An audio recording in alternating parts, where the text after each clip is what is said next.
Hello guys, this is Indian Medico, and in this video we are going to see about pyelonephritis. Pyelonephritis is inflammation of kidney. There are two types of pyelonephritis. They are acute pyelonephritis and chronic pyelonephritis. Acute pyelonephritis is caused by infection of renal parenchyma. It occurs more often in women.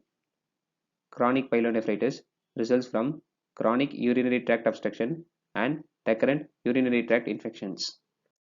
Let us see about the pathology of pyelonephritis. Acute pyelonephritis affects renal cortex with sparring of glomeruli. There will be neutrophilic infiltration and abscess formation within renal interstitium. The abscesses may rupture, introducing white blood cells into tubular lumen. Now let us see about the pathology of chronic pyelonephritis. There will be asymmetric corticomedullary scarring.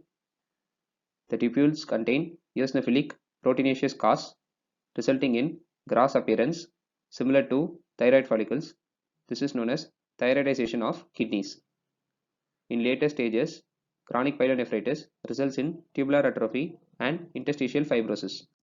This picture shows the histopathology of chronic pyelonephritis. As discussed earlier, there will be chronic inflammation in the interstitium, atrophic tubules, and hyalinization of glomeruli. This is known as thyroidization of kidney. Now let us see about the clinical features of pyelonephritis. In acute pyelonephritis, there will be fever, flank pain with costovertebral angle tenderness. This picture shows the areas of pain and tenderness in pyelonephritis. There will be polyuria, that is frequent urination, and dysuria, that is difficulty in urination. There will be nausea, vomiting, and diarrhea. Chronic pyelonephritis is characterized by recurrent episodes of acute pyelonephritis, which can lead to renal hypertension and end-stage renal disease. Now let us see about the laboratory findings of pyelonephritis. There will be white blood cells or WBC casts in urine. Now let us see about the treatment of pyelonephritis. For acute pyelonephritis, we can give IV antibiotics. For chronic pyelonephritis, renal transplantation can be done if it progresses to end-stage renal disease. Now let us see about the complications of pyelonephritis. Renal papillary necrosis. It is a complication of acute pyelonephritis in diabetics or chronic phenacetin users. In this case, there is ischemic necrosis of tips of renal papillae.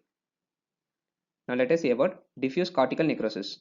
It is acute generalized infarction of renal cortices. In this case, medulla is spared. It occurs due to combination of disseminated intravascular coagulation and end organ vasospasm in association with obstetric catastrophes or septic shock. If you have any suggestions, please let me know in the comment section. For more such videos, please check out my playlists. If you like my videos, kindly subscribe. Your subscription will encourage me to make more videos. Thank you.